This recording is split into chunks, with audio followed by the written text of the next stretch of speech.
ہر قسم کے روحانی جسمانی مسائل اور وظائف کے لیے پیر اقبال قریشی چینل کو سبسکرائب کریں۔ الرحمن الرحیم۔ اب یہ وَمَا لِيَ لَا أَعْبُدُ الَّذِي فَطَرَنِي 23واں پارہ یہ اب ہمارے درس قرآن میں شامل ہو چکا ہے، شروع ہو چکا ہے۔ آج ہمارا تفسیر کا یہاں سورہ یاسین سے آغاز ہے۔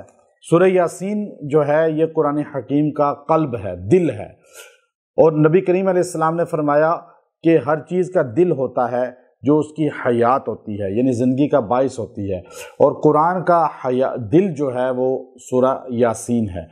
اور آپ علیہ السلام کا فرمان ہے کہ مردوں پر اس کو پڑھ کے بخشنا مردے کی نجات کا ذریعہ بن جاتا ہے، اور اگر کسی کو تلخی ہو موت کی، اس کے سامنے اس کو پڑھا جائے، موت کی تلخی ختم ہو جاتی ہے۔ نبی کریم علیہ السلام نے فرمایا جو فجر کو سورہ یاسین پڑھے گا اللہ اس کے پورے دن کے کاموں کو اپنے ذمہ لے لیں گے۔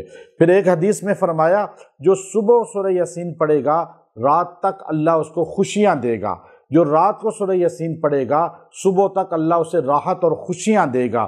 سورہ یاسین پڑھ کے کوئی مشکل ہو آپ اس کے لیے دعا کریں، اللہ آپ کو سہولت دے دے گا۔ ابو بکر رحمۃ اللہ علیہ ایک بہت بڑے اللہ کے نیک ولی گزرے ہیں، ان کا انتقال تو نہیں ہوا، ان کو سکتہ آ گیا۔ پہلے زمانے میں سائنس کی ترقی نہیں تھی، جب بندے کو سکتہ آ جاتا تھا تو بندہ جو ہے ایسے لگتا تھا جیسے مر چکا ہے، اب خون جم جاتا تھا ایک قسم کا، اور سانس نہیں چل رہی ہوتی تھی، محسوس ایسے ہوتا تھا کہ بندہ مر گیا۔ اب ان کو انہوں نے میت سمجھ کے نہلایا، غسل دیا، جنازہ پڑھا اور قبر میں تدفین کر دی۔ آپ کو جب سکتہ ختم ہوا، گرم ہوئی جگہ، تو اللہ کی طرف سے سکتہ ختم ہو گیا، تو آپ اٹھ کے بیٹھے تو دیکھا میں تو بند ہوں قبر میں، تو آپ نے کہا کہ اب کیا کروں، اب تو کیسے اٹھاؤں یہ پتھر بھی اور مٹی بھی؟ تو آپ نے یہ حدیث سامنے رکھی کہ جو 40 مرتبہ سورہ یاسین پڑھے گا کسی بھی مشکل گھڑی میں اللہ اس گھڑی مشکل سے اس کو نجات دے دے گا۔ آپ نے سورہ یاسین کی تلاوت شروع کر دی، پڑھتے گئے یہاں تک کہ 37 مرتبہ جب پڑھی تو آپ کو آواز آئی اوپر جیسے کوئی چیز ہل رہی ہے، آپ پڑھتے رہے، پھر آہستہ آواز کر دی آپ نے۔ اب جب آپ کی 39 بار ہوئی تو آپ نے دیکھا کہ ہلکی سی روشنی جیسے ہوتی ہے ہوا، وہ نمودار ہوئی۔ ہوا یہ کہ ایک چور تھا، کفن چور، وہ کفن چوری کرتا تھا تازہ قبروں سے، تو اس نے رات کو کھدائی شروع کی اور کفن چوری کے لیے اب جب اس نے چل ہٹائی تو آپ کی 40 بار پوری ہو چکی تھی، اور اس نے جب ہاتھ اندر کیا آپ کی کفن کو کھینچنے کے لیے تو آپ نے اس کا ہاتھ پکڑا تو وہ خوف سے وہیں مر گیا۔ اب آپ نے وہاں سے باہر نکل کر اس کو اندر لٹایا، قبر کو اسی طرح چھوڑا، اور آپ نے رات کو آخری پہر فجر سے پہلے یہ وقت تھا، آپ نے سارے دروازوں پہ لکھا کہ میں ابو بکر ہوں اور میں فوت نہیں ہوا تھا، سکتے میں تھا، زندہ ہوں، مجھے میت نہ سمجھا جائے، میں اپنے گھر میں ہوں اس وقت، تاکہ لوگ صبح مجھے روح کہہ کے نہ ڈر جائیں۔ اور آپ گھر جا کے سو گئے اور صبح نماز پڑھی، اور اس کے بعد جو ہے آپ لوگوں سے ملے۔ اللہ نے اس کے بعد آپ سے تفسیر کا کام لیا، بہت بڑی تفسیر کی کتاب آپ نے لکھی، اور آپ کے کئی 100 تلامذہ اس کے بعد بنے۔ سورہ یاسین حل المشکلات کے لیے مجرب ہے۔ آپ کسی بشر کے سامنے اپنا شکوہ شکایت کرنے کے بجائے اللہ کے حضور سورہ یاسین کھول لیں، اللہ آپ کو ہر پریشانی سے نجات دے دے گا۔ یاسین سے آغاز ہے، حروف مقطعات ہیں۔ اب اس پر اختلاف ہے کہ یاسین نام رکھنا جائز ہے یا نہیں۔ امام مالک رحمۃ اللہ علیہ نے فرمایا کہ یاسین نام رکھنا جائز نہیں ہے، چونکہ یہ اللہ کے ناموں میں سے ہے، یہ حضور علیہ السلام کا نام نہیں ہے۔ بعض نے کہا کہ نہیں، یہ یاسین نام رکھ سکتے ہیں، لیکن اس کو تب رکھ سکتے ہیں کہ انہوں نے کہا کہ جب یاسین یا الف کے ساتھ لکھا جائے، اگر یا الف کے ساتھ نہیں لکھی جائے گی تو یاسین نام جائز نہیں ہے۔ یہ امام مالک کا قول بھی ہے، اور اس کو ابو بکر جساس رحمۃ اللہ علیہ نے نقل فرمایا۔ کیوں؟ کہ اس لیے کہ سلام علی الیاسین، وہ الیاسین جو ہے وہ الگ نام ہے، اور یہ یاسین الگ طریقے سے لکھا جاتا ہے، یہ تحقیق ہے۔ بعض نے کہا یاسین جو ہے اس کے ساتھ بھی نام رکھا جا سکتا ہے۔ اس کے اندر اللہ نے ایک قوم کا ذکر کیا بت پرست قوم تھی، ان کی طرف نبیوں کو اللہ نے بھیجا۔ اچھا نبی تھے؟ بعض نے کہا نہیں، امام ابن کثیر نے لکھا وہ نبی نہیں تھے، وہ حضرت عیسیٰ علیہ السلام کے حواری تھے۔ جب تبلیغی جماعتیں جاتی ہیں نا ہماری، ان کی تشکیل ہوتی ہے۔ اب یہ پتہ چلا قرآن سے کہ تبلیغی جماعت والے جو تشکیل کرتے ہیں نا، وہ جماعت اس کو کہا جاتا ہے جو 2 سے زیادہ ہو۔ 2 سے زیادہ ہوگی تو آپ مسجد میں جماعت اپنی کرتے ہیں، ایک آگے کھڑا ہوتا ہے 2 پیچھے۔ اگر 2 بندے ہوں گے تو ایک دوسرے کے ساتھ جڑ کے کھڑے ہوتے ہیں، تھوڑا سا فاصلہ رکھ کے۔ یہ آدمی کون تھے؟ ابن کثیر لکھتے ہیں کہ وہ عیسیٰ علیہ السلام کے حواری تھے۔ عیسیٰ علیہ السلام نے ان کو تبلیغ کے لیے بھیجا تھا کہ آپ کے خاص تھے وہ لوگ۔ وہ ایک بستی میں گئے۔ ایک روایت میں امام قرطبی نے لکھا، تھوڑا مختلف ہے، کہ یہ تینوں جو اللہ کی توحید کی دعوت کے لیے گئے تھے، تو یہ شہر میں جب داخل ہوئے نا، تو شہر میں داخل ہوتے ہی دروازہ سے داخل ہوئے تو ایک آدمی مجذوب جزامی بیٹھا ہوا تھا۔ وہ جزامی کہنے لگا مجھے 70 سال ہو گئے، بعل یا بڑے جو ہمارے بت ہیں ان سب کو ہم پکار رہے ہیں، مجھے جزام نہیں کیا۔ تم لوگ جس اللہ کی دعوت دیتے ہو، کیا تمہارا اللہ میرا یہ علاج کر سکتا ہے؟ آپ نے کہا تو اللہ کو مان لے تو ٹھیک ہو جائے گا۔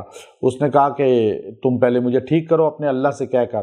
آپ نے دعا کی، اللہ نے اس کو ٹھیک کر دیا، تو وہ کلمہ پڑھ کے آپ کے ہاتھ پہ مسلمان ہو گیا۔ وہی بندہ یہ حبیب نجار ہے ایک روایت میں۔ دوسری جگہ نہیں، آپ گشت کرنے گئے، لوگوں کو تبلیغ کی، سمجھایا، تو ایک آدمی غریب سا تھا، وہ آپ کے اس کا کام کیا تھا؟ ترخان تھا، بعض نے کہا نجار، وہ لکڑی کا کام کرنے والا تھا۔ اب وہ کام کرتا تھا، وہ آپ کی باتیں سن کر مرعوب ہو گیا، اس نے اللہ کی وحدانیت کا یقین کر لیا۔ جو بھی ہے، نام اس کا تو حبیب نجار۔ کعب احبار رحمۃ اللہ علیہ نے کہا، وہب ابن منبہ رحمۃ اللہ علیہ نے کہا کہ حبیب اس کا نام تھا، نجار اس کو اس لیے کہا جاتا ہے کہ وہ ترخان تھا۔ اب جب یہ 2 نبی گئے، پہلے 2 نبی گئے، وَضْرِبْ لَهُمْ مَثَلًا أَصْحَابَ الْقَرْيَةِ، اس کے بعد اللہ رب جو ہے فرماتے ہیں 14ویں آیت میں، اِذْ أَرْسَلْنَا إِلَيْهِمُ اثْنَيْنِ فَكَذَّبُوهُمَا، جب 2 کا انکار کیا لوگوں نے، 2 بندے گشت پہ گئے، 2 کی جماعتیں بھی چلتی ہیں نا گشت پہ، لوگ تبلیغ والے بھیجتے ہیں کہ آپ 2 آدمی چلے جائیں، تو فَعَزَّزْنَا بِالثَّالِثِ، تو ہم نے تیسرا بھیجا کہ آپ 3 مل کر تبلیغ کرو۔ تینوں نے جب تبلیغ کی تو انہوں نے کہا اِنَّا إِلَيْكُمْ مُرْسَلُونَ، دیکھو ہم بھیجے گئے ہیں، ہم بھی بھیجے ہوئے ہیں۔ حضرت ربیع ابن عامر نے کہا تھا لِنُخْرِجَ الْعِبَادَ مِنْ عِبَادَةِ الْعِبَادِ إِلَىٰ عِبَادَةِ رَبِّ الْعِبَادِ، تو ہمیں بھیجا گیا ہے اللہ نے بندگی مخلوق سے نکال کر اللہ کی بندگی میں لانے کے لیے۔ تو انہوں نے کہا نہیں ہم آپ کو رسول نہیں مانتے، آپ ہماری طرح ہیں۔ پھر انہوں نے کہا نہیں، ہم تو آپ کو دیکھتے ہیں کہ آپ قالوا انا تطیرنا بکم، کہ ہم تو آپ کو نحس دیکھتے ہیں، کہ آپ تو بدفال لوگ ہیں۔ یعنی بدفالی لینا کہ یہ جو ہے یہ جائز نہیں ہے۔ بلی آگے سے گزر جائے، آنکھ پھڑک جائے، کہتے ہیں جی صبح صبح بلی نے رستہ کاٹ لیا، صبح صبح جو ہے میں نے جو ہے کوے کی آواز سن لی، یا کوا ہمارے گھر پہ بولا، آنکھ پھڑک رہی ہے، یہ کوئی شرعن حیثیت نہیں ہے اس کی۔ تو انہوں نے کہا ہم تو آپ کو منحوس سمجھتے ہیں، اگر آپ رکو گے نہیں تو ہم آپ کو مار دیں گے۔ اب جب انہوں نے آپ کو برا بھلا کہا اور آپ کو دھمکیاں لگائیں اور آپ کے خلاف ہو گئے، وجاء من اقصى المدینہ، تو اقصى المدینہ یعنی پرلے کنارے سے شہر کے ایک بندہ دوڑتا ہوا آیا، رجل، ایسا آدمی تھا جس کو کوئی جانتا نہیں تھا۔ یعنی اس زمانے میں بھی پتہ یہ چلا کہ کوئی اتنا مشہور آدمی نہیں تھا، کیونکہ نکرہ ہے کہ رجل کون تھا کوئی پتہ نہیں، معروف آدمی ہوتا تو اس کا نام ہوتا۔ یسعی یعنی تیزی کے ساتھ آیا۔ پتہ چلا جب دین کا معاملہ ہو تو آپ کو فوراً چستی دکھانی چاہیے۔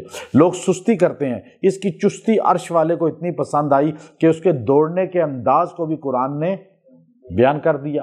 ایک تبلیغی جماعت گئی کسی علاقے میں، تو انہوں نے دیہات تھے، پوچھتے تھے، پہلے تو بہت غربت ہوتی تھی، اس زمانے کی بات ہے، 30-40 سال پرانی بات ہے۔ تو انہوں نے دیہات میں جا کے پوچھا کہ ادھر مسجد کدھر ہے؟ تو ایک آدمی کھڑا تھا، اس نے کہا وہ مسجد ہے۔ جماعت والوں نے کہا اچھا بہت شکریہ، کہا ادھر سے جاؤ وہ مسجد ہے آگے۔ تو وہ چلے گئے، تبلیغ والے بسترے اٹھائے ہوئے تھے۔ اللہ کرنا یہ ہوا، وہ بندہ عام سا بندہ تھا لیکن رات کو مر گیا، اسی شام کو مر گیا۔ لوگوں نے اس کو تدفین کی جنازہ پڑھ کے۔ رات کو اس جماعت کے امیر کی خواب میں آیا کہنے لگا میرے گناہ اتنے تھے کہ اللہ نے مجھے جہنم کے اندر داخل کیا، عذاب کے اندر منتقل کیا، قبر میں بھی عذاب، لیکن وہ انگلی جو میں نے آپ کو رستہ بتایا تھا مسجد کا، آپ کی معاونت کی تھی، اللہ نے اس کو دوزخ سے بچا لیا۔ جتنا خیر، الدال علی الخیر کفاعلہ، خیر کے کام میں ذرا کسی کو رہنمائی کریں گے نا تو آپ اس میں پورے شریک ہو جائیں گے۔ اگر آپ نہیں کر سکتے کم از کم لوگوں کو ترغیب تو دیں نا۔ یہاں تو لوگ ایسے ہی اختلاف کرتے ہو، نہیں جی یہ ایسے ہیں وہ ایسے ہیں، بھائی کیا ہے؟ تو قرآن بتاتے ہیں، نبی کی زندگی بتاتے ہیں، آپ کو نہ پیسے لیتے ہیں، چونکہ یہاں لفظ بولا کیا، قال یا قوم، ہے میری قوم، دوڑتا ہوا آیا، اس نے کیا جملہ کہا؟ یہی جملہ آج بھی کہنا چاہیے۔ اس نے کہا یا قوم، اے میری قوم، اتبعوا المرسلین، ان آنے والوں کی بات کو مانو، یہ جو مرسلین ہیں، جو پیغام لے کر آئے ہیں۔ کیوں؟ اتبعوا من لا یسألکم اجرا، ان کی اتباع کرو جو تم سے صلہ نہیں مانگتے، وہم مہتدون، ہے بھی صحیح رستے پر، صلہ بھی تم سے نہیں مانگتے۔ اب انہوں نے مارنا شروع کیا، حدیث میں آتا ہے اس کو پیروں سے مارا، مکوں سے مارا، اینٹوں سے مارا، اس کو مار مار کے وہیں قتل کر دیا۔ یہ مر گیا، جب یہ مرا تو اس کو یہ ولی ہے، یہ قرآن کا ولی ہے، قرآن کے ولی کا ذکر ہے۔ بعض لوگ یہ کہتے ہیں نا، آگے دیکھیں اس کا ذکر آ رہا ہے، بعض لوگ کہتے ہیں جی ہم اس لیے جا کے نا، ہم اس لیے جو ہے یہ لوگوں کا عقیدہ بنا ہوا ہے کہ جمعرات کے دن روحیں کب گھروں میں آتی ہیں۔ پنجاب میں بہت تھا، وہ ایک مولوی صاحب کو مسجد سے نکال دیا، مولانا عبداللہ شہید رحمۃ اللہ علیہ بتاتے تھے، یہ جمعے میں ایک دن بیان لال مسجد میں بتا رہے تھے کہ ایک ہمارے دیہات کے مولوی صاحب کو مسجد سے نکال دیا نمازیوں نے، تو اب وہ کہاں جائیں بیچارے، پڑھے لکھے تو ہوتے نہیں تھے اس وقت، یہ مسجد کے امام بھی 8-10 صورتیں یاد ہوتی تھی بس، تو وہ بھی تلفظ کی غلطی ہر چیز کی، تو وہ وہیں ایک گھر میں ٹھہرے، تو جمعرات آئے نا تو یوں مسجد کے راستے میں کھڑے ہو جائیں کہ جاؤ بھائی جاؤ بھائی جاؤ بھائی، میں کچھ نہیں کر سکتا، جاؤ جاؤ، یوں ادھر مڑ کے کرے۔ تو ایک دو بوڑھوں نے کہا مولوی صاحب یہ آپ کو کیا ہو گیا، آپ کا دماغ تو نہیں چل گیا، یہ آپ ہوا میں یوں کریں، جاؤ بھائی میں کچھ نہیں کر سکتا، اب میرا اختیار ختم ہے۔ انہوں نے کہا بابا جی آپ کو نہیں پتا، یہ آپ کے دادا کی اور آپ کے پردادا کی اور یہ آپ کے فلاں فلاں کی روحیں پھر رہی ہیں، وہ مجھے کہتی ہیں کہ تم ہر جمعرات کو ختم دیتے تھے، ہمارا نام لے کر دعا کرتے تھے تو ہمیں تحفے ملتے تھے، ہماری بخشش ہوئی تھی، اب تمہاری آواز نہیں آتی، تمہارے تحفے نہیں آتے تو ہم بڑے عذاب میں ہیں۔ تو میں ان کو کہتا ہوں اب میرے اختیار میں کچھ نہیں ہے، تم جاؤ، انہوں نے نیا بندہ رکھ لیا ہے۔ انہوں نے کیا کر لیا؟ نیا بندہ رکھ لیا۔ تو لوگوں نے کہا اوہو ہماری تو روحیں پکڑ میں ہیں اس وقت، سارے محلے والے اکٹھے ہوئے، انہوں نے کہا بھائی اگر بخشوانا ہے تو اسی مولوی صاحب کو واپس رکھو۔ مولوی صاحب واپس آ گئے اور وہی کھانا پینا شروع ہو گئے سارا سلسلہ۔ تو جمعرات کو روحیں آتی ہیں، سالن رکھو، پانی رکھو، کھانا رکھو، وی آئی پی چیزیں رکھو، اور مولوی صاحب کے ہی آگے رکھو، اور کسی کے آگے نہیں رکھنی۔ رکھنے کس کے آگے؟ کبھی آپ نے دیکھا کہ کسی مولوی صاحب نے کسی کو اعلان کیا ہو جمعے میں کہ آپ نے کتنے اپنی برسیوں کے چاول ان کو کھلائے یا نہیں کھلائے؟ دادا کی، نانا کی، ماموں کی برسیوں کے دیگوں مولوی صاحب کے کہنے پہ پکائی ہیں نا۔ کبھی آپ نے سنا ہے کسی مولوی صاحب نے اعلان کیا ہو کہ میرے دادا کی برسی ہے، آپ جو ہے نا چاول کھا کے جانا جمعے کے بعد؟ سنا ہے کبھی؟ اتنی زندگی میں کبھی؟ کیا مولوی صاحب کا کوئی فوت نہیں ہوتا؟ برسی اگر سنت ہے، جمعرات اگر سنت ہے تو مولوی صاحب ہی کریں نا، آپ ہی کو کہتے ہیں۔ خالی پتہ یہ چلا جو سنت ہوتی ہے وہ سب کے لیے ہوتی ہے، خالی ایک بندے کے لیے، عوام کے لیے نہیں ہوتی، کہ علماء کے لیے نہیں ہے۔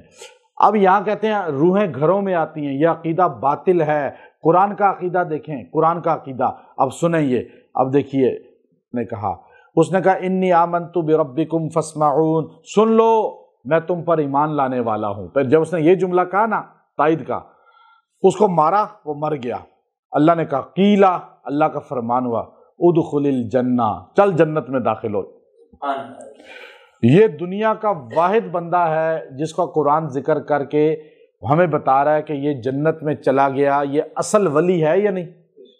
اچھا، قالا، جب جنت کا اعلان ہوا تو جنت میں جا کے کیا کہہ رہا ہے؟ یا لیت قومی یعلمون، کاش میری قوم پہچان لے، یہ بات جان لے، بما غفر علی ربی، کہ میرے رب نے مجھے بخش دیا، وجعلنی من المکرمین، اور مجھے عزت والی جگہ پہنچا دیا جنت میں۔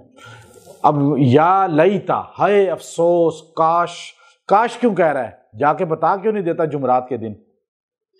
جمعرات کے دن جا کے یا لیتا کہہ کے بتا رہا ہے کہ میں جا واپس، جو واپس نہیں آ سکتا وہی تو کاش کہتا ہے نا، کہ اب پتہ چلا کہ روحیں واپس، یہ ہندوؤں کا عقیدہ ہے۔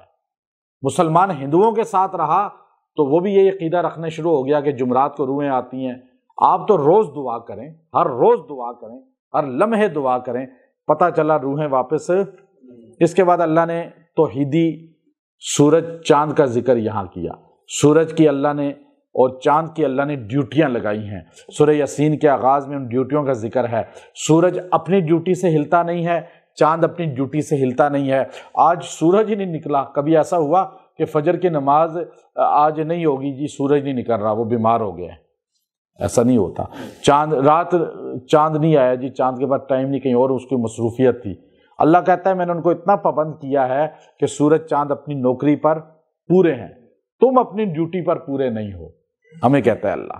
تو اس کے بعد اللہ رب العزت نے سور پھونکنے کا ذکر 3 مرتبہ کیا اس سورہ کے اندر، اور تینوں مرتبہ سور پھونکا جائے گا۔ پہلی مرتبہ، دوسری مرتبہ اور تیسری مرتبہ اٹھنے کے لیے۔ پہلے مدعوش ہوں گے، پھر دوسری بار سور سے مر جائیں گے، تیسری بار اٹھا لیے جائیں گے۔ اس کو اللہ رب العزت کہتے ہیں جب وہ اٹھیں گے قبروں سے، وہ کہیں گے یا ویلنا من بعثنا من مرقدنا، ہائے کس نے ہمیں قبروں سے اٹھا دیا، مرقد سے۔ پتہ چلا قبر کو مرقد کہتے ہیں کہ جہاں بندہ سٹے کر رہا ہے۔ ھذا ما وعد الرحمن، یہ اللہ کا وعدہ تھا قیامت۔ وصدق المرسلون، نبی سچ کہتے تھے۔ اور پھر جو ہے یہ سارے جمع ہوں گے، اور اس وقت جو ہے جنتی لوگوں کا کیا حال ہوگا؟ ان اصحاب الجنت اليوم فی شغل فاکہون، وہ خوشیوں میں ہوں گے۔ ہم وازواجہم فی ظلال، وہ اور ان کی بیویاں سائے تلے ہوں گی، علی الارائک، تکیہ لگایا ہوا ہوگا، متکئون ٹیک لگا کر۔ اب وہ بیویوں کے ساتھ ہوں گے۔ سیدہ ام سلمہ رضی اللہ تعالیٰ عنہ نے پوچھا یا رسول اللہ، نساء دنیا افضل من نساء الجنہ، جنت کی عورت افضل ہے یا دنیا کی؟ آپ نے فرمایا نساء دنیا، یہ دنیا کی عورت جنت کی عورت سے 70 گنا زیادہ فضیلت رکھتی ہے۔ آپ نے فرمایا کہ اس کے باوجود کہ تم بنی آگ مٹی ہوا پانی سے، اور جنت کی حور بنی مشک عنبر زعفران کستوری سے، اور اس میں اب حیات ڈالا، موت کبھی نہیں آئے گی ان کو، اور اتنی خوبصورت ہر چیز، لیکن دنیا کی نیک عورت جنت کی عورتوں کی سردار ہوگی۔ اس لیے جو ہے یہاں ازواجہم، وہاں دونوں عورتوں کے لیے بولا، اس میں دنیا کی عورتیں بھی ہوں گی، حوریں بھی ہوں گی۔ اس کے بعد اللہ رب العزت جو ہے ایک سلام قولا من رب الرحیم، سلام سلام ہوگا، ہر طرف سلامتی ہوگی، یعنی وہاں فتنے والی بات ہی کوئی نہیں ہوگی۔ اور جب آپ کو کہیں فتنہ یا پریشانی میں پڑ جائیں، اسی جملے کو پڑھیں، سلام قولا من رب الرحیم۔ جب کسی بھی مشکل کے لیے 70 بار پڑھ کے دعا کی جائے، اللہ اس مشکل کو ختم کر دیتے ہیں اور انسان کو سہولت دے دیتے ہیں۔ اللہ کا آرڈر ہوگا وَامْتَازُوا الْيَوْمَ أَيُّهَا الْمُجْرِمُونَ، آج الگ ہو جاؤ مجرموں، یا تو اکٹھے ہو تم، ایک ہی جو ہے جگہ پرچی ووٹ کی ڈالی جاتی ہے، شرابی بھی اور بدکار بندہ بھی اور شریف آدمی بھی، لیکن وہاں اعلان ہوگا بدکار، گناہگار، خطاکار، کافر، فاسق، الگ ہو جاؤ اے مجرموں، کافروں نہیں کہا، وَامْتَازُوا الْيَوْمَ أَيُّهَا الْمُجْرِمُونَ، یعنی ہر بندہ مجرم ہو سکتا ہے۔ اب مجرم الگ ہو جائے گا، خود الگ ہوگا، کیوں؟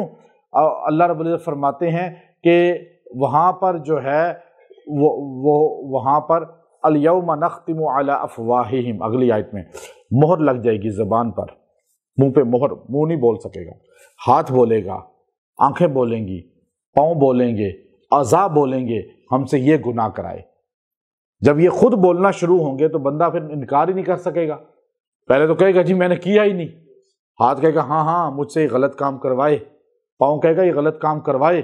اور اس کو اللہ رب العزت نے، مشرک مکہ کے کہتے تھے مر کے کیسے زندہ ہوں گے، یہ باتیں عجیب ہیں، قیامت آئے گی، اللہ نے اس کو یہاں بیان کیا۔ اللہ رب العزت نے سمجھانے کے انداز میں فرمایا آیت نمبر 79 میں وَضَرَبَ لَنَا مَثَلًا وَنَسِيَ خَلْقًا، مثالیں ہمارے لیے بیان کرتا ہے کہ اللہ کیسے زندہ کرے گا. وَنَسِيَ خَلْقًا، اپنی پیدائش کو بھول گیا. قَالَ مَنْ يُحْيِي الْعِظَامَ وَهِيَ رَمِيمٌ، میں نے کیسے اس کو بنایا، کیسے اس کے اوپر ہڈیوں پہ گوشت چڑھایا جب اس کا اول تھا ہی کوئی نہیں، اس کا نقشہ ہی نہیں تھا، تو میں نے اس کو تخلیق کیا. تو تخلیق ہو کر دوبارہ زندہ تو آسان ہے کرنا، پہلی چیز بنانا مشکل ہے نا، پہلی گاڑی بنانا، پہلا گھر بنانا، اس کے ڈیزائن دیکھ کر تو کار بندہ بنا سکتا ہے. کہا جب میں تمہیں پہلے بنا سکتا ہوں تو آج دیکھ اللہ کہتا ہے یہ جو تھم ہے نا، یہ دنیا میں اس وقت 7 ارب انسان ہیں، تو انسان نہیں سارے جانوروں کے ہی ملا لیں تو ساروں کو ایک جیسا یہ آپ دیکھیں نا، لگائیں انگوٹھا، آپ ایئرپورٹ پہ جاتے ہیں فنگر لگاتے ہیں، آپ کا ایک جیسا ہے؟ کبھی ہوتا ہے کہ جی آپ کا ایک ہو گیا غلطی سے، اللہ تعالیٰ کے خزانے میں کمی آ گئی ہے. جب اللہ یہ نہیں کر سکتا، اتنا اللہ بتا رہا ہے، تو تم کہتے ہو کہ اللہ کیسے زندہ کرے گا؟ سورہ صافات، سورہ صافات کو اللہ نے جنات کے لیے بہت تیر ہدف بنایا. جنات جب کسی پر ہونا، اس کے پہلے رکوع کو پڑھ کے اس پہ 7 بار دم کریں، اللہ رب العزت اس کو نجات دے دے گا. جنات کے سامنے اس کی ابتدائی آیتیں پڑھیں آپ، ابتدائی صرف اس کی آپ جو ہے نا شروع کی آیات کو آپ پڑھ کے دم کریں کسی پر بھی، 10 آیتیں بس. ان 10 آیتوں میں اتنی طاقت ہے کہ جنات اس کے جسم کو چھوڑ جائیں گے. کسی پر حملہ کر رہے ہیں وہ پڑھے بھاگ جائیں گے، آپ کے گھر میں ہیں گھر میں پڑھیں گھر سے بھاگ جائیں گے. اس کے اندر اللہ نے تفسیر رکھی ہے وَالصَّافَّاتِ صَفًّا، اللہ قسم کھا رہا ہے صفوں پہ کھڑے ہونے والوں کی، قطار جب باندھتے ہیں، یہ نماز کی صف ہے. حضور علیہ السلام نے فرمایا اللہ فخر کرتا ہے فرشتوں کے سامنے جب نمازی صف میں اور مجاہد پہلی صف میں، نمازی پہلی صف میں مسجد کی کھڑے ہوتے ہیں، مجاہد پہلی صف میں جہاد میں کھڑے ہوتے ہیں. 3 بندوں پہ اللہ فخر کر کے مسکراتا ہے، حدیث میں آتا ہے. ایک جب بندہ پہلی صف میں بیٹھتا ہے، دوسرا جب جہاد میں پہلی صف میں جاتا ہے، تیسرا جب کوئی رات کو سویا ہوتا ہے اس کی بیوی اس کو فجر کے لیے پانی کے چھینٹے دے کے اٹھاتی ہے، اور وہ اللہ تعالیٰ اس بیوی اور خاوند پر اور ان دونوں صفوں والوں پہ خوشی کے ساتھ مسکرا کر راحت کے ساتھ اللہ اپنے فرشتوں کے سامنے ان تینوں کا ذکر کرتا ہے. ہم مسجد میں پیچھے بھاگتے ہیں، پہلے ہی جا کے سائڈ پہ بیٹھ جاتے ہیں. سنتے ہوں، نفل ہوں، فرض ہوں، پہلی صف میں پڑھنے والے کو اللہ رب العزت جو ہے یہ ثواب عطا فرماتے ہیں. یہ نہیں کہ آپ سنتے پیچھے پڑھیں، نہیں، ادھر ہی پڑھیں اپنی پہلی صف میں، جگہ چینج کر لیں. اور یہ نہیں ہے کہ سارے بیٹھے ہیں چھلانگے مار کے آگے جانے کی کوشش کریں کہ میں پہلی صف میں. بھائی پہلے جاؤ نا، پھر جو پہلے گیا اس نے پہلی صف کا ثواب پایا. پہلی صف کا ثواب ایسے ہے جیسے فرشتوں کے ساتھ کھڑا ہے. اب جو پہلی صف میں بیٹھتا ہے وہ انسان بیٹھے ہوئے ویسے ہی مسجد کے انتظار میں، نماز کے انتظار میں بیٹھا ہوا جو ہے ثواب لکھتے رہتے ہیں فرشتے، لیکن پہلی صف والے کا ثواب 10 گنا بڑھا دیا جاتا ہے. تو اس لیے پہلی صف میں شریک ہوا کریں، پہلی صف میں بیٹھا کریں، پھر اس کے بعد دوسری صف، پھر تیسری صف. فَالزَّاجِرَاتِ زَجْرًا، اب یہ جو سختی کرتے ہیں نا فرشتے، یہ فرشتے جو مارتے ہیں، جو سختی کرتے ہیں، ان کی بھی اللہ نے تعریف کی ہے اور ذکر کرنے والوں کی. پھر اللہ نے اس کے بعد فرمایا آسمان کو ہم نے ستاروں سے مزین کیا. اب آسمان کا ذکر کیا، اِنَّا زَيَّنَّا السَّمَاءَ الدُّنْيَا بِزِينَةٍ الْكَوَاكِبِ، آسمان کو اللہ نے ستاروں سے مزین کیا، نبی کو اپنے صحابہ سے مزین کیا. آسمان کا چاند جو ہے اس کی رونق ہیں ستارے، اور زمین کا چاند بنایا اور کائنات کا چاند بنایا ہمارے نبی کو، اور اس کے تارے ہیں صحابہ. اور اللہ نے ان صحابہ کی وجہ سے حضور علیہ السلام کو کائنات کے اندر ایک خوبصورتی عطا فرمائی ہے گلدستے کی. اب یہ ایک تو ہمیں یہ بتایا حضور نے اپنے صحابہ کو ستارے کہا، کیونکہ ستارہ کیوں کہا کہ ستارے سے راہ ملتی ہے. آپ بھٹک جائیں آپ ستارے سے کہتے ہیں، اب تو نہیں، 50 سال پیچھے چلے جائیں، اب بوڑھے آج بھی کئی ایسے ہیں جو ستاروں سے وقت بتا دیتے ہیں نماز کا کون سا ہے یا بارش کا کیا ہے. کیونکہ ستارہ جو رہنمائی کرتا ہے. کشتیوں والے جب ملاح جاتے ہیں نا، ہم گئے مالدیپ کے اس میں جزیروں میں، جب ہمیں تو سمندر ہے ہی کچھ نہیں نظر آ رہا، جزیرے غائب ہو جاتے ہیں. تو اب میں نے ان سے کہا کہ آپ کو، چونکہ آپ اتنی نکل جاتے ہیں کئی دن کے لیے سمندروں میں، اور ہم بھی ایسے نکلے ہیں آپ کے ساتھ، تو اب ہم کھاتے کیا ہیں؟ مچھلی کھاتے ہیں، کہیں جزیرہ آتا ہے اترتے ہیں، وہاں بیٹھتے ہیں، نماز پڑھتے ہیں، گپ لگاتے ہیں، کھاتے ہیں پیتے ہیں، پھر وہاں سے آگے نکل جاتے ہیں۔ تو آپ لوگ جو ہے رستہ کیسے پتہ چلتا ہے کہ ہمارا شہر ادھر ہے، ہم واپس ادھر جائیں؟ یہاں تو سمندر میں ہر طرف ہی پتہ چل رہا ہے کہ دور دور کچھ نظر نہیں آ رہا۔ انہوں نے کہا ہم ستاروں کو دیکھ کر رستہ پاتے ہیں۔ تو آپ نے اگر آج بھٹک گئے ہیں تو آپ صحابہ کے ساتھ جڑ جائیں، چونکہ نبی نے کیا کہا؟ صحابہ میرے ستارے ہیں۔ پھر ستارہ جو ہے اوپر ہوتا ہے، اس تک کوئی پہنچ نہیں سکتا۔ صحابہ اتنا بلند ہے کہ آپ کے 100 قلم، آپ کی 100 تقریریں ان کے خلاف ہو جائیں، آپ ان کو پہنچ نقصان نہیں دے سکتے۔ ستارے کو گالی دینے والے کی گالی کا کوئی نقصان ہی نہیں ہے ستاروں کو، الٹا اس کی خاندانی جو ہے حیثیت کا پتہ چل جاتا ہے۔ پھر آپ ستارے کی طرف مڑ کے تھوکیں گے تو تھوک کس پر جائے گا؟ اپنے منہ پہ ہی آئے گا نا۔ اب وہ چمگادڑ جو ہے نا، جب سورج نکلتا ہے تو الٹا لٹک کے سورج کو گالیاں دیتا ہے، اس کی گالیاں سورج کو نقصان دیتی ہیں؟ نہیں دیتی۔ تو اس کے آگے فرمایا وَحِفْظًا، اب ستارے آسمان کے ہیں، ان کی حفاظت میں کرتا ہوں، مِن كُلِّ شَيْطَانٍ مارد، میں ستاروں سے کام لیتا ہوں کہ شیطان کو مارتے ہیں، یہ ستارے ٹوٹتے ہیں یہ، اور یہ پیچھے پڑتے ہیں، اور یہ شیطان جو کو بسم کرتے ہیں۔ لا يسمعون الى الملأ الاعلى، کچھ نہیں سن سکتے ملأ اعلیٰ میں جا کے۔ ويقذفون من كل جانب، کچھ چیزیں ہیں جو یہ ان کے کانوں میں پڑ جاتی ہیں۔ اب وہ کیا چیزیں ہیں؟ حضور علیہ السلام سے پہلے فرشتے اللہ کے سامنے جب کھڑے ہوتے ہیں نا، اللہ عرش مالا سے آرڈر جاری کرتا ہے کہ آج دنیا میں بارش ہو، فلاں جگہ یہ ہو، فلاں جگہ یہ ہو، فلاں بندے کے ساتھ یہ ہو، فلاں کا یہ ہو۔ اب اللہ آرڈر دیتا ہے، اللہ کا دبدبہ روب اتنا ہوتا ہے کہ آپ دیکھیے کہ جبرائیل علیہ السلام اور سارے فرشتے یوں سمٹ کر ایک چڑیا جتنے ہو جاتے ہیں۔ جب اللہ آرڈر دے دیتا ہے، اللہ کا روب ختم ہوتا ہے، دبدبہ، تو پھر سارے فرشتے اصلی حالت میں آتے ہیں، پھر وہ آپس میں مذاکرہ کرتے ہیں۔ جو آپ بیان سنتے ہیں نا، یہاں بعد میں مذاکرہ کیا کریں آپ کہ جی کیا کہا تھا، ایک دوسرے سے مذاکرہ کریں گے تو آپ کو ساری چیزیں یاد ہو جائیں گی۔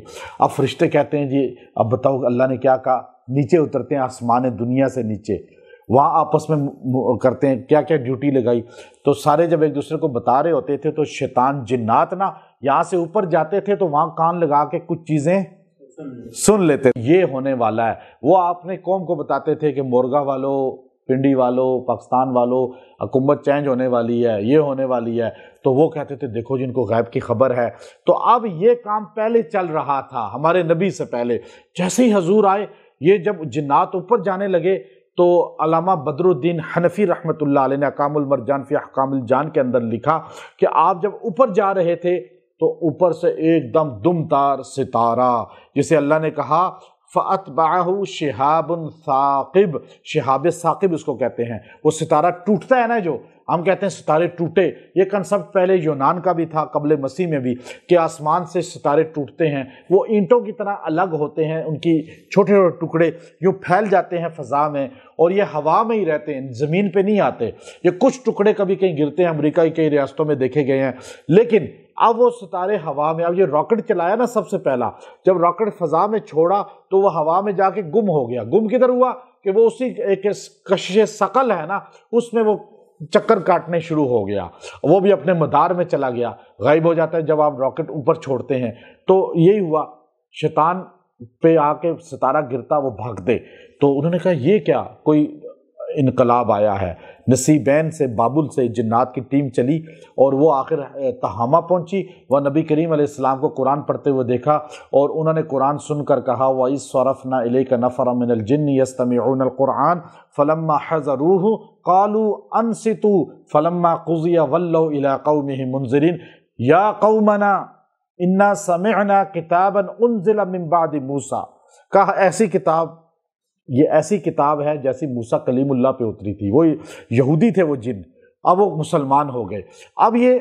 اب جو ہے اب یہ اوپر نہیں جا سکتے، اب یہ تھوڑا سا اوپر جاتے ہیں تو ستارہ ان پہ چھوڑ دیا جاتا ہے۔ تو شیطان غیب کی خبر جن نہیں دے سکتے، اوپر پیرے لگ گئے ہیں۔ اب یہ مستقبل کی خبریں جتنی آپ کو دی جاتی ہیں وہ جھوٹ ہوتی ہیں، اس کو اللہ نے یہاں بیان کیا۔ پھر دوزخ اور جنت والے جو ہے وہاں پر اپنے اپنے کس حال میں ہوں گے؟ جنتی جب آپس میں جنت میں بیٹھیں گے نا تو گپیں لگائیں گے، جیسے آپ اب بیٹھ کے گپیں لگاتے ہیں جب چائے پیتے ہیں، ابھی اس میں گپ لگنی شروع ہو جاتی ہے، تھوڑی دیر کے بعد ہوگا یہ۔ اب کیا ہے، وہاں پر بھی جنت میں جب بیٹھیں گے تو وہ کہیں گے کہ اوہو ہمارے ساتھ ایک بندہ ہوتا تھا جو کاروبار کرتا تھا، کبھی کبھار ہمارے ساتھ ملتا تھا، ہمارا دوست تھا، ہمارے ساتھ جو ہے چائے پیتا تھا، کھانا کھاتا تھا، ہماری دمبا پارٹیاں کرتا تھا، اس طرح کہانیاں، ہمیں کبھی میٹنگ میں بلاتا تھا، فلاں ہوٹل میں کھانا کرتا تھا، تو بتاؤ ذرا کہ وہ ہمارا دوست کدھر گیا ہے؟ تو وہ فرشتوں سے پوچھیں گے کہ دربان ادھر آؤ، فرشتوں سے کہیں گے کہ آپ ہمیں بتاؤ کہ ہمارا ایک بندہ تھا فلاں ابن فلاں۔ اب وہ ساروں کا آڈٹ ہوگا، یہ نہیں ہے کہ پتہ ہی نہیں ہوگا کون کدھر گیا ہے۔ آج جب جیل میں ہو سکتا ہے آڈٹ تو وہاں کیوں نہیں ہو سکتا؟ تو وہ اس وقت قال قائل، اب اللہ رب العزت اس کو یہاں پہ بیان کر رہے ہیں کہ یہاں اس کا ذکر کر رہے ہیں، اور اس کا پورا بیان یہاں پہ ہو رہا ہے آیت نمبر 51 میں۔ قال قائل منہم انی کان لی قرین، ہمارا ایک دوست تھا، ایک کہنے والا کہے گا یقول ائنک لمن المصدقین، مجھے اس کے احوال پتہ چل سکتے ہیں، وہ جو ہے وہ کہتا، وہ جو ہے ہمارے ساتھ ہی کھاتا پیتا تھا، تو لیکن وہ ایک بات کہتا تھا۔ وہ بات کیا کہتا تھا؟ وہ اس چیز کو جو ہے مانتا نہیں تھا، نبیوں کی بات کی پیروی نہیں کرتا تھا، اس کا عقیدہ جو تھا وہ اہل سنت سے ہٹا ہوا تھا۔ کیا کہتا تھا؟ کہ یہ جو مر کے دوبارہ زندہ ہونا ہے یہ کچھ بھی نہیں ہے، یہ ڈرامے ہیں، مولویوں کی باتیں ہیں، قبر کا عذاب کچھ بھی نہیں ہے۔ قال هل انتم مطلعون، کیا ہمیں اس کا پتہ چل سکتا ہے؟ تو انہوں نے کہا ہاں دیکھ سکتے ہو، جھانکو ادھر نیچے۔ فاطلع فرآہ فی سواء الجحیم، دوزخ کی تہہ میں وہ جل رہا ہوگا، وہ جل رہا ہوگا۔ قال تاللہ ان کدت لتردین، اللہ کی قسم میں بھی اس میں گر چکا ہوتا، ایک دم پیچھے ہو کے ڈر کے کہے گا کہ یہ جو ہے اللہ کی قسم مجھے آپ نے بچا لیا، ورنہ میں بھی تباہ ہو گیا تھا۔ اور یہ پتہ چلا کہ جو موت کے بعد زندگی کا انکار کرتا ہے وہ کہاں جائے گا؟ دوزخ میں، جہنم میں۔ اس کو ذکر کرنے کے بعد اللہ رب العزت نے جو ہے ابراہیم علیہ السلام کا ذکر شروع کیا، نوح علیہ السلام کا، پھر ابراہیم علیہ السلام کا۔ ابراہیم علیہ السلام کے ذکر میں ایک جملہ جو آپ کو سمجھانا ہے، آیت نمبر 88۔ آپ کو کہا جی والد نے چلو بیٹا میلہ لگا ہوا ہے اس میں چلتے ہیں، ہمارے سارے جا رہے ہیں، بتوں کا میلہ لگتا تھا وہاں، تو آپ نے اب باپ سے کیا کہیں، قوم سے کیا کہیں کہ میں نہیں جاؤں گا، میں نے تمہارے بت توڑنے ہیں۔ آپ نے فنظر نظرۃ فی النجوم، یوں ستاروں کی طرف دیکھا، اور فقال انی سقیم، جملہ کیا بولا کہ میں بیمار ہوں، میں نہیں جا سکتا، میں بیمار ہوں۔ قوم چلی گئی، والد چلے گئے، خاندان چلا گیا، آپ نے بھی پیچھے بت توڑے سارے۔ اب یہاں آپ نے ستاروں کو دیکھ کر یہ جملہ کہا تو بعض نجومی کہتے ہیں دیکھو حضرت ابراہیم بھی تو نجومی تھے، اور انہوں نے یہ جھوٹ بولا کہ میں بیمار ہوں۔ امام بخاری نے لکھا کہ آپ نے بیماری جو کہا وہ آپ نے بیماری بولا کہ میں اس وقت تمہارے ساتھ رہ کر روحانی بیمار ہوں، تمہارے ماحول میں تم مشرک ہو اور میں بھی تمہارے اندر رہ کر جو ہے اپنے اندر ایمانی گراف کو کم پا رہا ہوں تھوڑا۔ یہ بیماری روحانی ہے، جسمانی بھی ہوتی ہے، بخار ہونا جسمانی بیماری ہے۔ اور دوسرا کہا کہ جو آپ نے جو ستاروں کو دیکھا، ستارے جو ہے ان سے کچھ فال نہیں نکلتا، نہ ستارے مشکل کشائی کرتے ہیں، نہ آپ کو زندگی کا حال بتاتے ہیں۔ لوگ کہتے ہیں، مجھے اکثر لوگ کہتے ہیں او جی آپ مجھے جو ہے ہاتھ دیکھ کے بتائیں ذرا۔ اب یہ ہاتھ دیکھ کے میں آپ کو بتا دوں گا، لیکن یہ اندازہ ہوگا۔ یہ نجومی سارے جو پومس بیٹھے ہوئے ہیں نا، یہ ایک بھی کوئی خبر نہیں رکھتا، ایک بھی ان کے پاس پاور نہیں ہے غیب کی، یہ صرف اندازہ بتاتے ہیں، اندازہ۔ کہ اب ستاروں کا علم امام علامہ علوسی رحمۃ اللہ نے روح المعانی کے اندر لکھا، بڑی بحث کی ہے اس آیت پر، بہت بحث کی ہے اور بڑی تفصیل سے لکھا ہے۔ خلاصہ یہ ہے، نجومی دنیا کا کوئی بھی ہوگا وہ اندازے سے بات کرتا ہے، اس کے پاس غیب کا علم نہیں، ستاروں کا کوئی علم نہیں ہے، اس کا نفی کی ہے۔ علامہ علوسی نے اتنی ریسرچ کی ہے اس پر، آپ اگر علامہ علوسی کو کبھی پڑھیں روح المعانی کو، آپ نے اس کہا ہے کہ ستاروں کا علم سارا جھوٹ پر مبنی ہے، اندازے پر مبنی ہے۔ بندہ کہ میں ستاروں کا علم رکھتا ہوں، ہاں چالوں کو سمجھنا اور چیز ہے۔ ستاروں کی چال ہوتی ہے کہ آپ زحل کی چال کو دیکھیں، مریخ کی دیکھیں، مشتری کی دیکھیں، عطارد کی دیکھیں، وہ ہم دیکھتے ہیں۔ اس چال میں اگر آپ کوئی خاص تعویذ لکھ دیں یا عمل کر لیں، جیسے محبت کا مشتری میں کریں گے، نفرت کا زہرہ میں کریں گے، دشمنی کا اس میں کریں گے، آپ ایک چال چینج ہوتی رہتی ہے۔ جمعہ کے دن کوئی پہلے وقت میں ہوتی ہے، 12 چالیں ہیں، اب ان کو دیکھنا پڑتا ہے۔ یہ الگ تحقیق ہے، لیکن وہ بھی اندازہ ہے، 100% نہیں ہے۔ وہ بھی علم اندازے کا ہے کہ آپ کہیں جی میں مشتری میں محبت کا تعویذ لکھوں گا تو محبت یوں ہو جائے گی، نہیں بھی ہو سکتی۔ میں نے اس پہ بڑی تحقیق کی ہوئی ہے، اللہ کا فضل ہے، میں تو ان چیزوں میں پڑھتا نہیں، ہم تو سادہ لوگوں کو قرآن ہی دیتے ہیں، قرآن پڑھنے کا ہی اور قرآن سے ہی جوڑتے ہیں۔ یہ صرف کیا ہے، ستاروں کا علم اندازہ ہے، اور اس کو کتاب باقاعدہ ایک بہت بڑے فلکیات کے ماہر ہیں، انہوں نے کتاب لکھی آج سے 800 سال پہلے، انہوں نے یہ ساری باتیں ریسرچ کر کے اس میں دی ہیں۔ ابراہیم علیہ السلام کے واقعے حضرت اسماعیل کو یہاں جمع کیا آگے۔ ابراہیم علیہ السلام کے مقابلے پہ جتنا باطل آیا نا، اس باطل کو ایک جملے سے اللہ نے توڑا ہے۔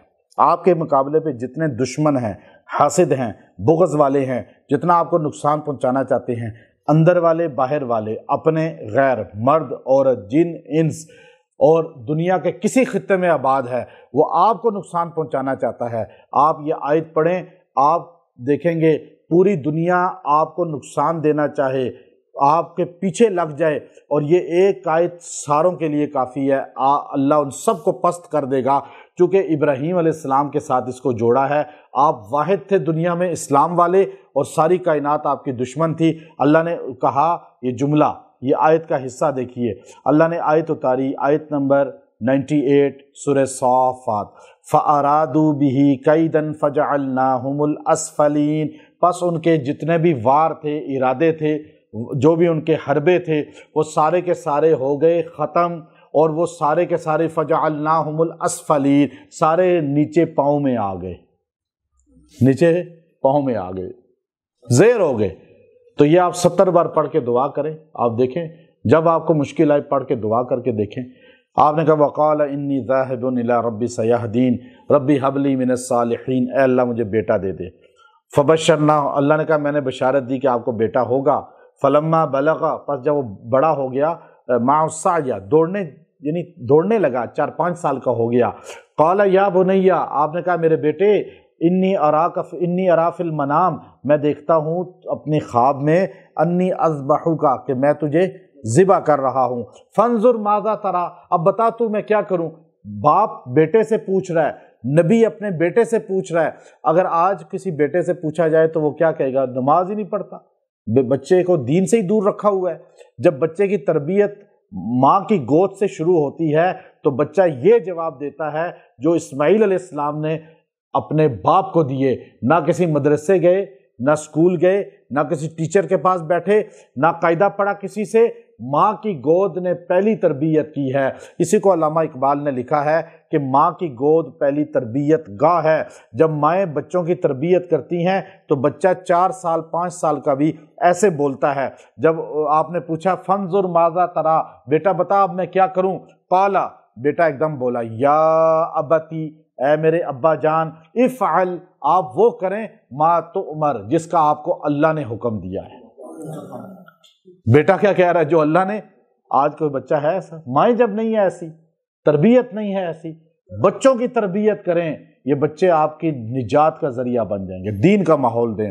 ستجدونی، بچے کی ایسی تربیت ہے، کہتا ہے ستجدونی، آپ مجھے پائیں گے، انشاءاللہ، آگے کہہ دیا انشاءاللہ، یہ نہیں کہ میرے اندر کوئی کوالٹی ہے، میں نہیں ہے، انشاءاللہ، اللہ نے چاہا تو، من الصابرین، کیا کرنے والا۔ فلما اسلم وتلہ للجبین، یہ جبین ہے نا، آپ نے اس بل لٹایا کہ کہیں چہرہ دیکھ کے بیٹے کی محبت نہ آ جائے، بیٹے کو یہاں منہ کے بل لٹا دیا، اور چھری یہاں چلا رہے، ادھر سے بھی چلا رہے، چھری چل ہی نہیں رہی۔ اب چھری کو تیز کیا، تیز کرنے کے لیے پتھر پہ مارا، پتھر 2 لخت ہو گیا، لیکن گردن پہ نہیں چل رہی۔ اور آپ نے اپنی آنکھوں میں پٹی باندھ دی کہ بیٹے کو دیکھ کے محبت غالب نہ آ جائے۔ اور آپ نے جب پھر چھری کو چلایا تو چھری چلی اور خون آپ کے ہاتھ میں محسوس ہوا گرم گرم۔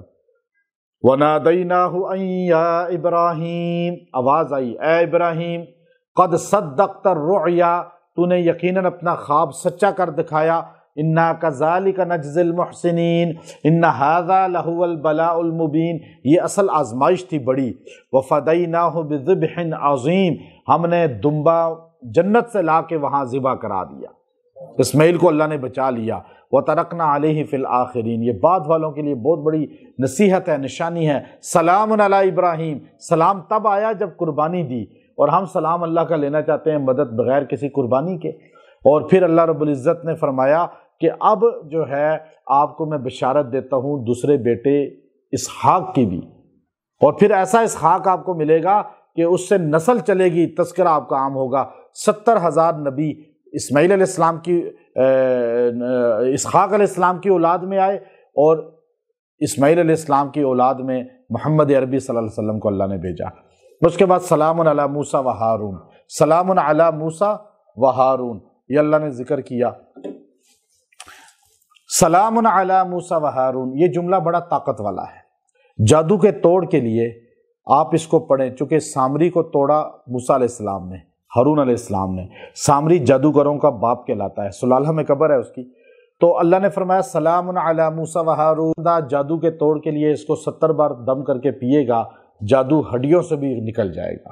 اور جادوگروں سے بچاؤ کے لیے اس کے سامنے پڑھتے رہیں، آپ پہ کسی جادوگر کا وار اس وقت کام نہیں کرے گا۔ آگے آیت نمبر جو ہے اس میں فرمایا، آیت نمبر 124، وَإِنَّ إِلْيَاسَ لَمِنَ الْمُرْسَلِينَ، الیاس علیہ السلام بھی تو اللہ کے نبیوں میں سے ہیں نا۔ اذ قال لقومه الا تتقون، قوم سے کہا بھائی کیوں نہیں تم ڈرتے اللہ سے، اتدعون بعلا، تم یہ مانگتے ہو بالا سے، بالا ایک بت تھا، بعل نام کا ایک بت تھا، اس بعل نام بت سے یہ سلیمان علیہ السلام کے بعد حضرت سلیمان کی جب آگے جو تھی قوم وہ آہستہ آہستہ بھٹک گئی، وہ کفر کی طرف چلی گئی، بتوں کو عبادت کرنے لگی، یہاں تک کہ ایک بادشاہ اس میں آیا اسی خطے میں یمن کے، تو اس شام اور یمن میں اس کی بیوی بت پرست تھی، وہ ایک بعل نام کے بت کو عبادت کرتی تھی۔ اس نے پورے ملک میں بڑے بڑے بعل نصب کیے اور بادشاہ اور عوام سے کہا کہ اس کی سجدے کرو، ساروں نے سجدے شروع کر دیے۔ حضرت حزقیل علیہ السلام کے بعد اور حضرت یسع علیہ السلام سے پہلے حضرت الیاس علیہ السلام آئے، اور آپ نے تبلیغ کی، ان کو سمجھایا، تو وہ لوگ جو ہے آپ کے خلاف ہو گئے، آپ کو یہاں تک کہ مارنے پر آ گئے، تو آپ وہاں سے نکل گئے اور ایک سائیڈ میں چلے گئے، کئی عرصہ سائیڈ میں گزارا۔ پھر جو ہے آپ واپس آئے، ان لوگوں نے اپنی کوئی قربانی بتوں کے نام پہ رکھی، اور وہ بتوں کے نام پہ رکھی تو پہلے قربانی کو آگ لگتی تھی، قبول ہو جاتی تھی، آگ نہ لگے تو قبول نہیں ہوتی تھی۔ آپ نے بھی اپنی رکھی تو آپ کی قربانی کو اللہ نے جلا کے بھسم کیا، قبول ہو گئی، وہ مردود ہو گئی۔ پھر بھی وہ قوم مسلمان نہیں ہوئی، اکثر لوگ ساتھ ہوئے، پھر آپ کے پیچھے لگے، اس ملکہ نے کہا کہ ان کو قتل کرا دو، پھر آپ یہاں سے فرار ہوئے۔ اس کے بعد جو ہے آپ ایک اور قوم کے پاس گئے، اس نے بھی آپ کی بات کو رد کیا۔ اب اس میں اختلاف ہے کہ الیاس علیہ السلام جو ہے وہ زندہ ہیں یا فوت ہو چکے ہیں۔ ایک روایت میں آتا ہے، مستدرک حاکم کی روایت ہے کہ نبی کریم علیہ السلام جو ہے جب تبوک سے واپس آئے تو حضرت الیاس علیہ السلام اور خضر علیہ السلام آپ کو ملنے کے لیے آئے، آپ سے ملاقات کی، لیکن اس کو بعض بلکہ بڑی تعداد نے محدثین کے ضعیف کہا ہے، بعض نے کہا موضوع ہے، یہ حدیث ہی نہیں ہے، یہ واقعی نہیں ہے کوئی ایسا۔ لیکن یہ ہے کہ حضرت کعب احبار رحمۃ اللہ علیہ، وہب ابن منبہ رحمۃ اللہ علیہ اور کچھ اور علماء کی رائے یہ ہے کہ حضرت الیاس زندہ ہیں، اور وہ ایک گھوڑے پہ سوار ہو کے اللہ نے آسمانوں پہ اٹھا لیا۔ حضرت کعب احبار رحمۃ اللہ علیہ نے فرمایا کہ 4 نبی زندہ ہیں، حضرت خضر علیہ السلام، الیاس علیہ السلام زمین پر زندہ ہیں، ادریس علیہ السلام اور حضرت عیسیٰ علیہ السلام آسمانوں پہ زندہ ہیں، اور الیاس علیہ السلام صحراؤں میں جنگلوں میں ڈیوٹی دیتے ہیں، خضر علیہ السلام جو ہے وہ پانیوں پہ ڈیوٹی دیتے ہیں۔ لیکن یہ قول جو ہے حضرت کعب احبار کا ہے، اس کو امام سیوطی رحمۃ اللہ علیہ نے نقل فرمایا کہ اصل میں حضرت کعب احبار رحمۃ اللہ علیہ یہودی سے مسلمان ہوئے تھے، وہ اکثر تورات کی باتوں کو، اسلام کی جو تعلیمات ہے اس میں نقل فرما دیتے تھے، تو آپ ان باتوں کو جب بیان کرتے تھے تو رائٹر جو بعد میں لکھنے والا ہے وہ یہ کہتا تھا کہ کعب احبار نے فرمایا، لیکن کعب احبار تو یہ کہتے تھے کہ آسمانی کتاب تورات میں ایسا لکھا ہوا ہے جو سابقہ ہے، اور انجیل میں ایسے لکھا ہوا ہے۔ تو یہ باتیں انجیل اور تورات کی ہیں کہ یہ 4 نبی زندہ ہیں۔ اسلام میں یہی چیز ہے، قرآن سے یہ ثابت ہوتی ہے کہ حضرت عیسیٰ کے علاوہ کوئی زندہ نہیں ہے۔ لیکن اب یہ مختلف فی باتیں ہیں، لیکن الیاس علیہ السلام کے انتقال پر زیادہ مضبوط دلائل ہیں۔ سلام علی الیاسین، اب بعض روایات میں آتا ہے کہ الیاسین جو ہے آل یاسین ہے، اس کا معنی یعنی حضور کی اہل بیت کو سلام بھیجا گیا۔ بعض نے کہا الیاسین یہ الگ ہیں، اور الیاسین جو ہے آپ جب اپنے گھر کے اندر محبت چاہیں کہ گھر والے پیار محبت سے رہیں تو سلام علی الیاسین پڑھ کے 33 مرتبہ 33 مرتبہ کھلا پلا دیا کریں، ان کو محبت انشاءاللہ آپس میں قائم ہو جائے گی۔ اور وَإِنَّ يُونُسَ لَمِنَ الْمُرْسَلِينَ، یونس علیہ السلام کا ذکر پھر چلا، وہ پہلے گزر چکا ہے یونس علیہ السلام، لیکن ایک بات اللہ نے کہی کہ فَالْتَقَمَهُ الْحُوتُ وَهُوَ مُلِيمٌ فَلَوْلَا أَنَّهُ كَانَ مِنَ الْمُسَبِّحِينَ لَلَبِثَ فِي بَطْنِهِ إِلَى يَوْمِ يُبْعَثُونَ۔ اللہ نے 145 آیت میں صاف فرمایا اگر یونس پیغمبر مجھے مچھلی کے پیٹ میں نہ پکارتے تو قیامت کی صبح تک مچھلی کے پیٹ میں رہتے، یعنی جب فریاد اللہ سے کی لا الہ الا انت سبحانک انی کنت من الظالمین کہہ کر اللہ نے مچھلی کے پیٹ سے آپ کو نجات دی اور آپ کو وہاں سے باہر نکالا، اور پھر آپ جو ہے بیمار تھے، پھر اللہ نے کدو کی بیلیں اس کا بھی ذکر کیا، اور آپ کو میات الف او یزیدون 1,00,000 سے زائد لوگوں کی طرف مبعوث کیا گیا تھا، پھر آپ واپس ان لوگوں کی طرف گئے اور ان لوگوں کو دوبارہ اللہ کی طرف بلایا۔ تو اس کے بعد اللہ تبارک و تعالی نے مشرکین کی ایک بات کا ذکر اور کیا کہ عقیدہ جب بٹک جاتا ہے تو انسان پھر اپنی باتیں کرتا ہے۔ اب ہم اپنی بات اس لیے نہیں کرتے کہ ہمارے پاس قرآن موجود ہے۔ نبی کریم علیہ السلام نے آخری لمحوں میں فرمایا کہ میں 2 چیزیں چھوڑ کے جا رہا ہوں، اگر تم مضبوطی سے تھامو گے گمراہ نہیں ہوگے، کتاب اللہ و سنتی، اللہ کی کتاب اور میرا طریقہ سنت۔ اب یہ مشرک جو تھے یہ سارے پہلے اہل کتاب تھے، یعنی آسمانی کتابوں کو ماننے والے اکثر مشرک ہو گئے بیچ میں۔ وہ کیا کہتے تھے کہ اللہ رب العزت نے اصطفى البنات علی البنین، کہ یہ اللہ کے لیے بیٹیاں فرشتوں کو کہتے تھے اور اپنے لیے بیٹے پسند کرتے ہیں، کہتے تھے فرشتے اللہ کی بیٹیاں ہیں، اور یہ جو ہے، اور پھر اس کے بعد کہتے تھے ایک اور بات کہ آیت نمبر 178 میں 158 وَجَعَلُوا بَيْنَهُ وَبَيْنَ الْجِنَّةِ نَسَبًا، کہ اللہ اور جنات کے درمیان بھی رشتے بنائے ہوئے تھے۔ یہ جو جن نظر نہیں آتے کہتے تھے یہ اللہ کی کوئی خاص جو ہے ان کی خاندانی برادری ہے اللہ کی، اور جو ہے یہ جنات جو ہے یہ اللہ کا کنبہ ہے، خاندان ہے، برادری ہے، اللہ کی صفات ان کے اندر ہیں، جیسے اللہ نظر نہیں آتا یہ بھی نظر نہیں آتے۔ جنہوں نے ان کے عقیدے بھی خراب کیے ہوئے تھے انہوں نے بھی جنوں کے بارے میں عقیدہ خراب کیا ہوا تھا، تو اس لیے اللہ رب العزت نے یہ بھی بنایا کہ یہ بتا دیا ہمیں کہ یہ اپنے ذہن سے عقیدہ بناتے تھے۔ قرآن اور حدیث یہ بتاتا ہے کہ عقیدہ وہ ہوتا ہے جو نبی بتا کر جائے، اللہ کا قرآن بتائے۔ قرآن کو جو سمجھے گا اس کا عقیدہ ٹھیک ہوگا، جو قرآن کو چھوڑ دے گا اس کا عقیدہ گمراہی کی طرف چلا جائے گا۔ سورہ صاد کے اندر، سورہ صاد جو ہے، سورہ صاد جو ہے اس کے اندر آپ دیکھیے اللہ رب العزت نے بڑی تاثیر رکھی ہے۔ جب آپ کو برادری میں، خاندان میں آپ کی بات نہ سنی جائے، یا آپ کہیں میٹنگ میں، یا آپ کسی جگہ پنچایت میں یا عدالت میں یا جرگے میں، تھانے میں جا رہے ہیں، سورہ صاد پڑھ کے دعا کر کے جائیں، اللہ آپ کے معاملات کو آسان کر دے گا اور آپ کے مخالفین کے اوپر رعب دبدبہ قائم کر دے گا، آپ کے حق میں فیصلہ ہو جائے گا انشاءاللہ۔ اس کے شروع میں جو ہے اللہ نے سرداروں کا ذکر کیا۔ یہ سردار کیا تھے؟ اللہ آیت نمبر اس کے شروع میں دیکھیے 6 میں کہتے ہیں وَانْطَلَقَ الْمَلَأُ مِنْهُمْ أَنِ امْشُوا وَاصْبِرُوا عَلَىٰ آلِهَتِكُمْ، جب نبی ان کو تبلیغ کرتے، سمجھاتے تو وہ وَانْطَلَقَ الْمَلَأُ، ملا کہتے سردار کہتے چلو بھائی اٹھو، أَنِ امْشُوا، چلو یہاں سے، ان کے پاس نہ بیٹھو، ان کی باتیں نہ سنو، وَاصْبِرُوا عَلَىٰ آلِهَتِكُمْ، اپنے خداؤں پہ ڈٹے رہو، اپنے عقیدے پہ ڈٹے رہو، جس کو سجدہ کر رہے ہو اسی کو سجدہ کرتے رہو۔ اور یہ بڑی عجیب باتیں کر رہے ہیں، یہ بڑی عجیب باتیں جو ہم نے پہلے سنی ہی نہیں، کہ یہ کہتے ہیں کہ مر کے زندہ ہو گئے، اللہ ایک ہے، وحدہ لا شریک ایک ہے، حاجت روا ایک ہے، اب تم اپنے چیزوں پہ ڈٹے رہو۔ اللہ نے اس کو بیان کرنے کے بعد حضرت داؤد علیہ السلام کا ذکر کیا کہ داؤد علیہ السلام کا پہاڑ کیسے ایک دم جو ہے سکوت آ جاتا تھا، پرندے معلق ہو جاتے تھے، ہرن آپ کے پاس آ کے زبور سنا کرتے تھے، اور پھر اللہ رب العزت نے آپ کو کس طرح جو ہے علم عطا فرمایا، اس علم کا ذکر کیا، اور پھر حضرت سلیمان اور حضرت داؤد علیہ السلام کے فیصلے کے بیان کیا، اور وہ آپ جو ہے آگے پہلے بھی گزر چکا ہے، یہاں بھی اللہ نے اس کا ذکر کیا۔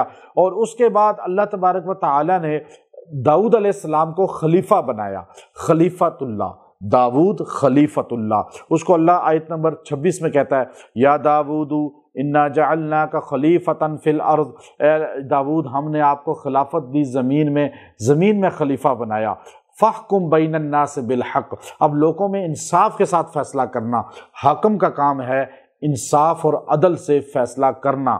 اگر عدل نہیں کرتا حکمران طبقہ تو وہ سب سے زیادہ پکڑ میں آئے گا۔ اللہ بتا رہا ہے میں اپنے نبی سے کہہ رہا ہوں کہ تم اقتدار میں آ گئے ہو، تمہیں خلافت مل گئی ہے، اب آپ نے عدل کرنا ہے۔ تو ایک عام انسان کتنی بڑی پکڑ میں آ سکتا ہے۔ اور پھر داؤد علیہ السلام ایسے حاکم تھے کہ حاکم بھی تھے، اور ساتھ ہمارے نبی نے تعریف کی، ہمارے نبی نے فرمایا کہ اللہ کو سب سے زیادہ رات کو جاگنا داؤد علیہ السلام کا پسند ہے، اللہ کو دن کو روزہ رکھنے میں سب سے زیادہ روزے کی ترتیب داؤد علیہ السلام کی پسند ہے۔ صحابہ نے کہا یا رسول اللہ ان کی کیا ترتیب تھی؟ کہا وہ آدھی رات کو سو جاتے تھے، پھر آدھی رات کو اٹھ کے عبادت کرتے تھے، وہ ایک دن روزہ رکھتے تھے، ایک دن افطار کرتے تھے۔ اور یہ داؤد علیہ السلام حاکم ہو کر زندگی کو نصف زندگی عبادت میں گزاری ہوئی تھی، یعنی رات کو بھی آدھا عبادت میں اور دن بھی ایک دن روزہ اور ایک دن افطار میں۔ تو یہ آپ کی ترتیب تھی جس کو اللہ رب العزت نے یہاں بیان فرمایا۔ اور پھر داؤد علیہ السلام کے بعد جو ہے سلیمان علیہ السلام کا پھر کچھ نقشہ یہاں کھینچا کہ آپ عصر کی نماز آپ کی قضا ہو گئی، اور گھوڑے دیکھتے دیکھتے، گھوڑوں کے شوقین تھے، آج بھی ہمارے لوگ گھڑ سواری کے شوقین ہوتے ہیں، یہ نبیوں کا پیشہ ہے۔ تو حتیٰ توارت بالحجاب، سورج غروب ہو گیا، عصر کی نماز قضا ہو گئی، چونکہ ہمارے نبی نے عصر کی نماز کی بڑی تلقین فرمائی ہے، فرمایا جو عصر کی نماز لیٹ کر کے پڑھتا ہے وہ منافق ہے۔ حافظوا علی الصلوات والصلاۃ الوسطی، ایک تفسیر میں آتا ہے کہ وسطی کی جگہ پہلے یہ آیت اتری تھی حافظوا علی الصلوات والصلاۃ العصر، یعنی عصر کی نماز کی حفاظت کرو خاص طور پہ، چونکہ قبر میں مر کے نا انسان جب مردہ اٹھے گا، چاہے وہ رات کو مر کے دفن ہو یا دن کو دفن ہو، جب وہ اٹھایا جائے گا تو منکر نکیر جب اس کو کہیں گے بتاؤ تمہارا رب کون ہے، تو اس وقت اسے قبر میں ایسے روشنی ہوگی جیسے غروب کا ٹائم ہوتا ہے، تو وہ کہے گا بھائی مجھے چھوڑو، مجھے پہلے نماز پڑھنے دو۔ جو عصر کی پابندی کرے گا وہ قبر میں سوالوں کے جواب آسانی سے دے دے گا۔ تو اس لیے یہ جو ہے حضرت ایوب علیہ السلام کا ذکر کیا آگے۔ ایوب علیہ السلام کا ہم نے پہلے آپ کو بتایا تھا کہ ان پہ آزمائش آئی تھی بیماری کی، اس کو اللہ نے وَاذْكُرْ عَبْدَنَا ایوب، اور آپ کو جب بیوی نے تھوڑا سا شیطان ایک انسانی شکل میں آیا، آپ کی بیوی سے کہا کہ آپ اگر فلاں ایک درگاہ ہے وہاں ہمارے ساتھ چلیں تو آپ کو شفا مل جائے گی آپ کے شوہر کو اس بیماری سے، تو بیوی نے تھوڑی سی بات کی تو آپ نے قسم کھائی کہ میں جو ہے تجھے ماروں گا 100 ڈنڈے۔ ارکض برجلی کا حاضہ مغتسل بارد و شراب، وہاں پاؤں مارا، وہاں سے پانی نکلا۔ اب اس کے بعد آپ نے کیسے حکمت سے ان کو سزا دی کہ وہ جھاڑو کے جیسے جمع ہوتے ہیں نا تنکے، ان کو جمع کر کے 100 کو گٹھا کر کے اپنی بیوی کو ایک بار مارا تو وہ جو ہے 100 پورے ہو گئے۔ تو اس کو اللہ رب العزت نے یہاں آگے بیان کیا وَخُذْ بِيَدِكَ ضِغْثًا فَاضْرِب بِهِ وَلَا تَحْنَثْ انا وجدناہ صابرا نعم العبد۔ تمام نبیوں کا ذکر ہے، اور نبیوں کے ذکر کرنے کے بعد آخر میں شیطان اور آدم علیہ السلام کا ذکر کیا کہ کس طرح شیطان نے گمراہ کیا۔ اللہ نے آدم علیہ السلام کو کس طرح جنت سے زمین پر بھیجا، اولاد آدم کو کس طرح یہ گمراہ کرے گا، اور آخر اگر یہ بچ کے چلا گیا بندہ شیطان سے تو سیدھا واپس اپنے ٹھکانے جنت میں چلا جائے گا۔ اللہ ہمیں عمل کی توفیق دے۔ وآخر دعوانا ان الحمد للہ رب العالمین۔